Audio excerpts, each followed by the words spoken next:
Olá a todos, sejam muito bem-vindos a um Conversando com Economistas, especial Mês das Mulheres. A partir desse programa, você vai ter uma edição no mês de março para contemplar as lideranças femininas. Vamos conversar com as presidentes dos Corecons do nosso país e também do sistema COFECON, que é o nosso Conselho Federal. A gente vai falar sobre a importância, o papel da mulher economista. Essa iniciativa, essa edição do Conversando com Economistas, é uma iniciativa da nossa Comissão da Mulher aqui do Corecon São Paulo. E hoje vamos receber a presidente do Corecon Amazonas Roraima, a Michele Aracati. A nossa convidada, ela foi economista do ano 2024, possui sólida formação acadêmica e vasta experiência na área de economia e desenvolvimento regional.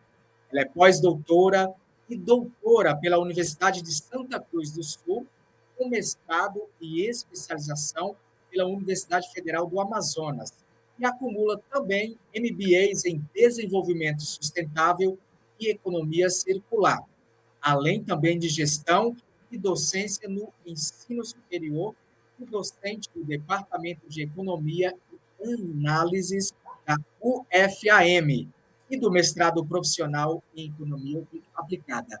Michele, é uma satisfação conversar contigo. Seja muito bem-vindo à edição especial do Conversando com Economistas, as Mulheres Economistas. Muito obrigada, Renato. É um prazer falar sobre as mulheres economistas em homenagem aí ao mês da mulher, né? Então nós temos um grupo aí de mulheres economistas que realmente merece todo esse destaque e também serem homenageadas. Então, vamos lá, estou à disposição. Obrigada. Tenho certeza que muitas histórias e inspirações para você que está aí do outro lado nos acompanhando, você vai ouvir e vai obter uma vasta experiência aí com essas lideranças femininas que estão espalhadas em todo o nosso território nacional, no nosso Brasil, né? E hoje a gente tem a honra de ir lá para o norte, lá para o Amazonas, falar com a nossa presidente Michele. Para a gente iniciar, Michele, tem uma pergunta muito clássica aqui no Conversando com Economistas, que muitas das vezes desperta a curiosidade de quem está aí do outro lado nos acompanhando, que é a escolha em fazer economia. Conta para a gente se teve alguma inspiração, como foi essa opção em fazer o curso de Ciências Econômicas. Então, para mim foi assim tudo muito novo, né? Eu venho de uma família de engenheiros, então a minha grande referência era só engenharia, principalmente a engenharia civil. E na escola eu participei de uma feira de profissões. Eu não sei se ainda existe essa feira de profissões nas escolas, mas na época eu tive a oportunidade de participar de uma feira de profissões e acabei sendo responsável pelo stand que falava sobre economia, a profissão dos economistas. Para que eu pudesse apresentar para os meus colegas e para o restante da escola o que seria ser economista, né? Como é que era a formação, eu tive que estudar bastante. E no momento em que eu fui estudar o que era ser economista, né? Como é que era o trabalho de economista, eu fiquei assim completamente apaixonada. Nunca mais esqueci. Aí a minha mãe lembra que eu cheguei em casa e eu disse: mãe, eu quero ser doutora em economia. Ela não sabia nada sobre isso. Meu pai também muito menos, né? Foi assim um choque para todo mundo essa decisão. Eu devia ter no máximo 8 anos de idade.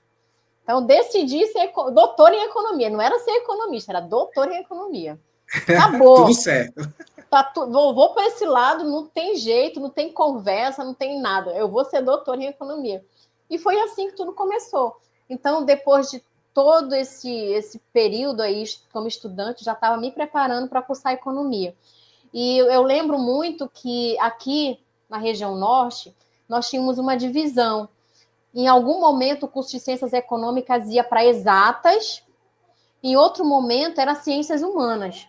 Então, eu prestei vestibular em várias instituições, algumas para ciências exatas e outras para ciências humanas. Então, eu estudei tudo: história, geografia, matemática e outras disciplinas, física, porque eu fui para as duas. Acabou que eu passei em duas instituições E o meu tio disse, tá, então você vai ter que escolher vir para o Amazonas, porque eu me formei na UFAM e eu quero que você estude na UFAM também. Pronto.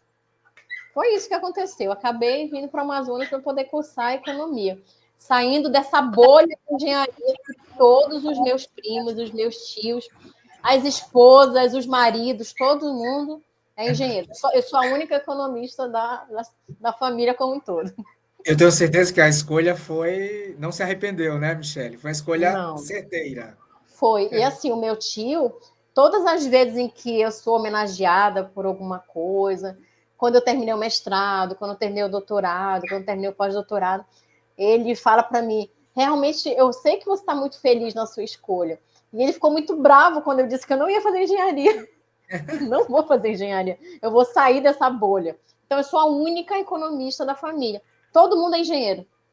Muito bom, Michele. Michele, além dessa vasta experiência que você tem, você aí também no seu estado ainda é articulista de um portal e de um jornal, né? Onde assina uma coluna que é Desvendando a Amazônia. Suas publicações destacam principalmente nos temas sobre bioeconomia amazônica, economia verde e desenvolvimento sustentável, refletindo o compromisso com o avanço socioeconômico regional. Pegando esse gancho, recentemente o nosso vice-presidente, o Haroldo, ele esteve aí na região da região da Amazônia, né, para discutir o papel da Zona Franca de Manaus, e você teve a oportunidade de estar junto com ele nesse debate. Aproveitando sobre esse tema, eu queria que você falasse um pouquinho sobre a importância, né, sobre as oportunidades para economistas em relação à economia verde e desenvolvimento sustentável. O que você destaca sobre esse tema, né? E quais são os campos de atuação aí para os economistas, em especial para as mulheres? Eu vou juntar, então, alguns pontos aí, né? Você falou da coluna Desvendando a Amazônia. Ela, inclusive, é uma coluna que é de um jornal de Aracaju, que é no Nordeste, né? Foi um amigo que eu conheci no evento em São Paulo, e ele falou o seguinte, Michele, eu queria que as pessoas conhecessem um pouco mais sobre a região amazônica e a economia regional lá no Nordeste. Então, nós começamos a trabalhar essa coluna. Isso realmente é muito importante, porque justamente eu linko com o que o nosso amigo Haroldo veio fazer aqui no Amazonas.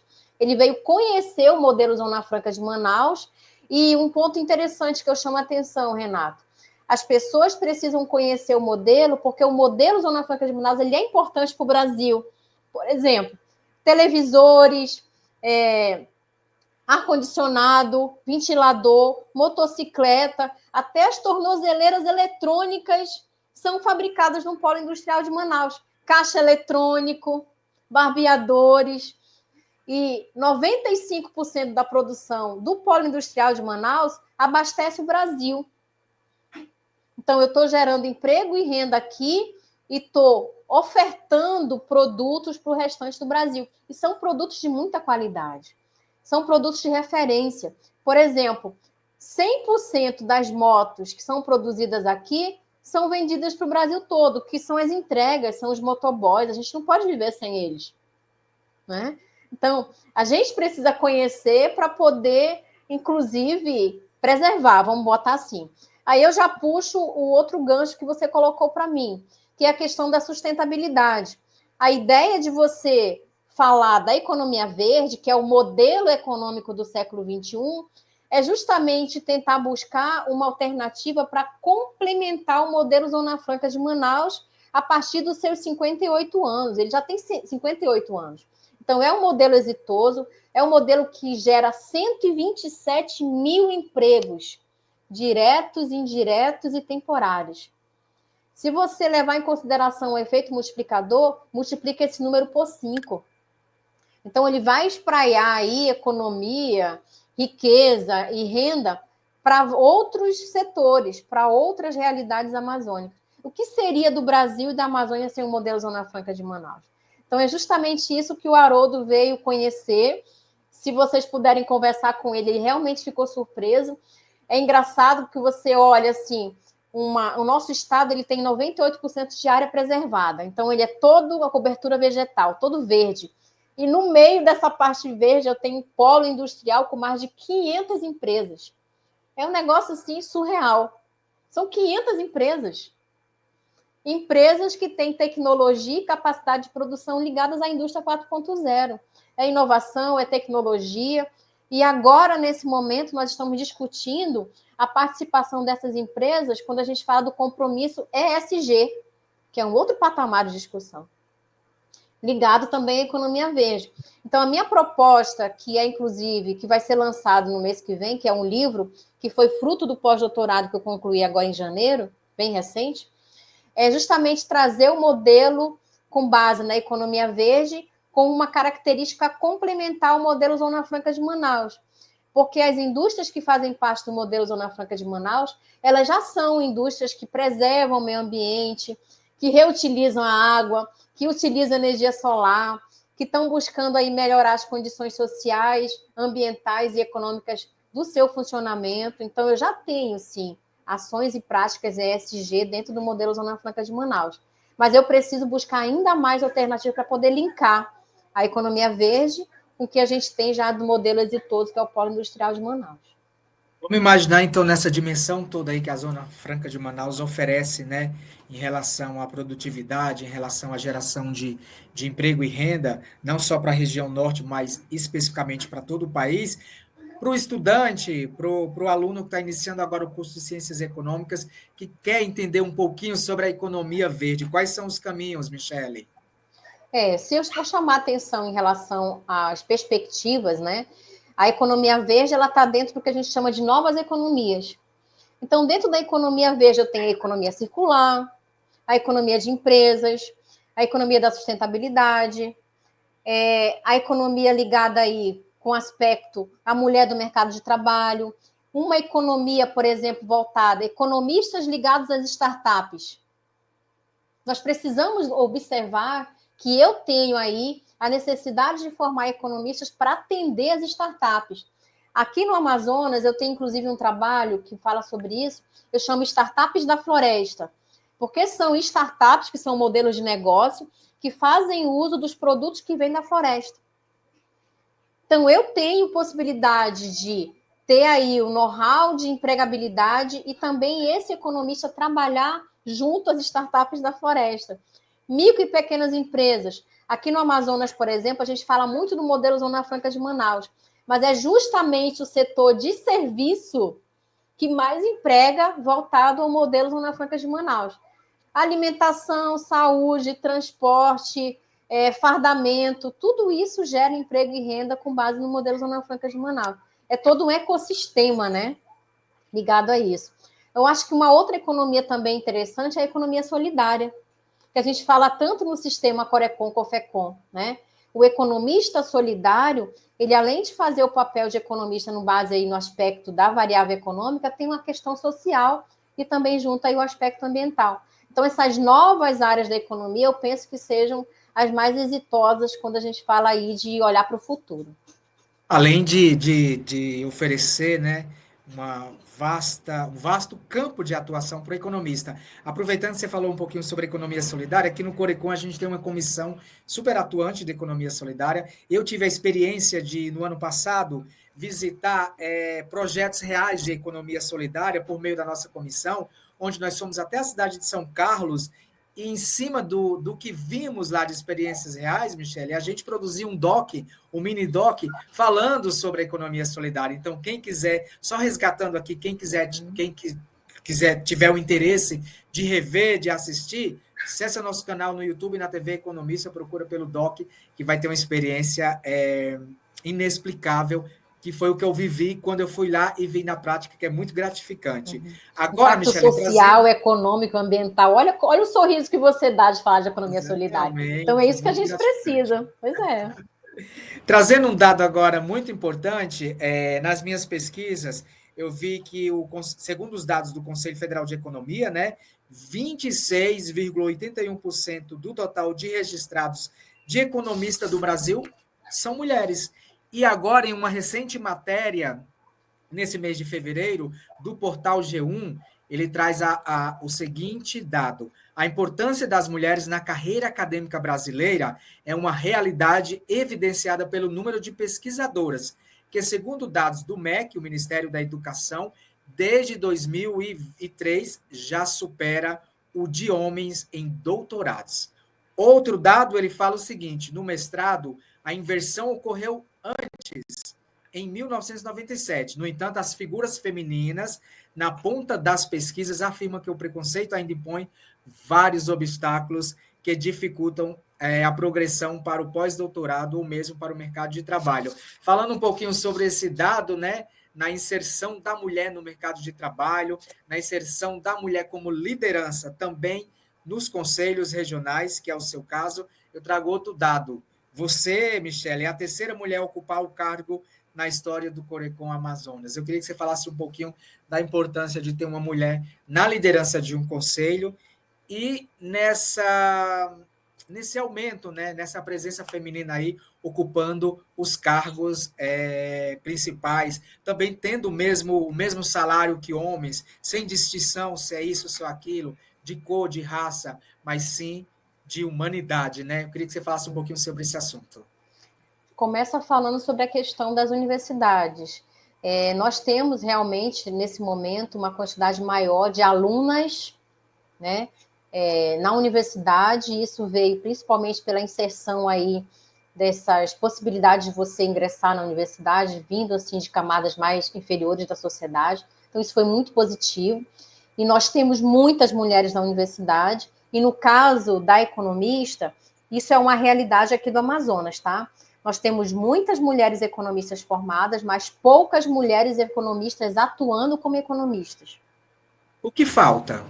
O que falta é justamente, eu penso que seja nesse momento, você se ver atuando naquela área, né? Por isso que eu acredito muito que a representação feminina, tendo, por exemplo, eu e a Carla hoje no conselho, a gente possa fazer com que essas meninas digam, olha, eu posso também chegar lá, isso pode acontecer comigo. Tem uma mulher lá.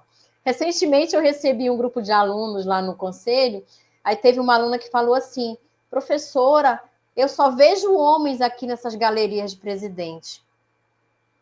Aí eu falei, não, nós temos duas mulheres que passaram por aqui, né? Uma, infelizmente, a dona Lídia faleceu agora domingo, muito recente, que foi a primeira mulher presidente. E assim, foi presidente, fundadora. E a outra foi a Socorro Correia, que é do Sebrae, que também fez uma história incrível no Corecon, juntamente com a Denise. E agora, pela terceira vez, eu e a Carla. Mas nesse século XXI, as meninas não tinham referência. Então, agora elas têm referência. E hoje, lá no Corecon, nós temos 6 mulheres, presidente, vice e conselheiras. Então, a realidade está mudando. Eu imagino que no momento em que você olha e diz, olha, tem uma mulher lá, então pode ser que em breve eu também esteja lá. Então, é um momento de mobilização também, no aspecto como um todo. E em relação à pesquisa, o Estado do Amazonas, ele tenta equalizar essa questão da pesquisa, oferecendo 6 editais a partir da Agência de Fomento do Estado do Amazonas, que é a FAPEAM, onde esses editais eles são apenas para mulheres. Eu acho que isso deveria ser um exemplo para todos os estados. A Agência de Fomento ter editais específicos para mulheres. E lá no corpo do edital, existem algumas características, por exemplo, se está amamentando, se tem filho pequeno. Isso é uma forma também de você ajudar, porque muitas vezes a sociedade ela não consegue compreender que uma mãe que está amamentando, ela não tem tanta disponibilidade de uma mãe que não tem filho pequeno, né? É a realidade que a gente precisa observar nesse aspecto da regionalização também. Então, eu bato palmas para a FAPEAM por ter tantas oportunidades, inclusive para mulheres que estão na capital e mulheres que estão no interior. Por quê? Porque a realidade é completamente diferente quando a gente olha para o aspecto do interior da Amazônia. Então, é possível a gente equalizar isso e os resultados eles são muito positivos. Por incrível que pareça, em relação à graduação, as mulheres conseguem concluir a graduação no tempo hábil. Os meninos geralmente não conseguem. Em relação à pesquisa, mesmo com todas essas dificuldades, as mulheres conseguem entregar no tempo a pesquisa de acordo ali com o edital. Então, assim, a gente só precisa de uma oportunidade para poder trazer isso para a sociedade. A contribuição é muito positiva. Você falando em referência, né? Essa palavra referência é muito importante, né? E essa é a ideia dessa edição especial do Conversando com a Economista, que é justamente trazer essas referências para você que está aí do outro lado. Nós temos a referência da Michele, que está lá no norte, na região do Amazonas. Vocês terão outras referências de presidentes que estão nos Corecons. E hoje nós temos também a Tânia, né, a grande liderança aí do Conselho Federal de Economia, o COFECOM, assumindo agora em janeiro como a primeira mulher a assumir o Conselho Federal. Isso é muito gratificante, isso é muito importante, especialmente utilizando essa palavra, referência. Muitas referências e muitas lideranças você tem. Só falta se espelhar, ter oportunidade, ter vontade de querer, de estar lá e de conseguir o seu espaço e o seu papel. Não é isso mesmo, Michele? Isso mesmo, e vale ressaltar que o nosso conselho já tem 70 anos, né? O Conselho Federal tem 70 anos. Então já estava na hora de nós termos uma mulher presidente, mas a nível estadual nós temos várias mulheres que estão aí como presidentes e vice-presidentes. Eu só queria falar mais um ponto em relação à minha vice-presidente. Ela foi minha aluna. Então eu trago também da universidade a possibilidade de você ter ali lideranças femininas também, tanto na universidade como dentro do conselho. Eu acho que essa parceria entre universidade e conselho, ela é muito importante e precisa ser replicada em todo o Brasil. A gente não pode perder a nossa formação a partir aí das universidades. Olha que bacana isso, né? Então você também que está do outro lado nos vendo, você pode ser a futura presidente do Corecon São Paulo, do Corecon Bahia, do Corecon Minas, do Corecon Roraima, Amazonas, do COFECOM. Então, isso é legal, isso é fundamental. Você está aí como aluna, vê a experiência. Professor e aluna, hoje são presidente e vice-presidentes aí desse Corecon tão importante aí para o sistema e também para o desenvolvimento econômico e social do nosso país. Michele, a gente ficaria aqui, acho que o dia inteiro falando sobre diversos temas, trazendo experiências, mas a gente já está chegando ao finalzinho do nosso Conversando com o Economista, edição especial Mês das Mulheres. Antes de encerrar, eu queria que você deixasse um recado aí, principalmente para as mulheres economistas, né? Para o jovem economista que está iniciando hoje, e também, de uma forma resumidamente, eu vi que os seus desafios e propostas aí para a sua gestão de 2025 são bem ousadas, eu tenho certeza que serão todas complementadas e implementadas e será de bastante sucesso, como priorizar temas como desenvolvimento regional sustentável, inovação econômica e o fortalecimento do mercado de trabalho para economistas aí na região do Amazonas e Roraima. Bom, o recado que eu deixo para as mulheres economistas e para os estudantes como um todo é que possam estar cada vez mais alinhados aí à formação, né? Ser economista é ser um profissional completo, então você pode atuar em diversas áreas, e hoje depende muito da pessoa, do esforço, da formação, da comunicação e de todos os elos que você tem a partir da cadeia. Então, a formação ela é básica, mas a partir daí você usa como um trampolim para várias e diversas áreas, várias áreas de atuação como um todo. O economista ele é importante para a sociedade, então nós nunca vamos estar ultrapassados, nunca. Estamos sempre ali no topo de todo esse processo. Em relação aos meus desafios, o grande desafio, na verdade, é justamente o aspecto da conexão. Nós estamos sabendo que vai ocorrer a COP30 aqui no Brasil e vai ser na Amazônia, em Belém, e eu estou retomando, a partir da minha agenda de 2025, o encontro dos economistas da Amazônia Legal, que é o ENAM, que é o 13º ENAM. Então, nós vamos fazer o 13º ENAM com a participação de todos os conselhos regionais e também do COFECOM. Ele vai ocorrer a partir do dia 20 de agosto, e um dos pontos principais vai ser a entrega de uma carta no final do evento para que seja direcionada aí à organização da COP30. Então, qual seria o recado dos economistas da Amazônia Legal e do Brasil no momento em que você olha que a nossa Amazônia está sendo a vitrine internacional? É importante a gente se posicionar porque eu preciso saber qual é o legado da COP30 para o Brasil e para a Amazônia, juntamente para a economia regional. Então, esse é o meu grande desafio de 2025. Tenho certeza que será bem sucedido e será um sucesso, viu, Michele? Muito obrigada. Então, Michele, muitíssimo obrigado aí por ter falado com a gente, por participar dessa edição especial do nosso Conversando com Economistas. Foi uma satisfação imensa aprender um pouquinho hoje contigo e ouvir um pouquinho das tuas experiências que serão compartilhadas para todo o país por meio aqui da nossa TV Economista. Agradeço demais aí a sua participação. Muito obrigada e até breve. Espero vocês aqui no Enam, né, que vocês possam estar também participando desse evento conosco. Muito obrigada, até breve. A gente que agradece, Michele. Com isso, a gente finaliza essa edição especial do Conversando com Economistas, especial Mês das Mulheres. É uma edição especial aí, uma iniciativa da nossa Comissão das Mulheres aqui do Corecon São Paulo. Espero que você tenha gostado aí do nosso bate-papo hoje, que recebeu a presidente do Corecon Amazonas Roraima, Michele Aracati. A todos vocês um forte abraço e assistam e acompanhem essas edições especial durante todo esse mês de março. Obrigado e até lá. Tchau, tchau.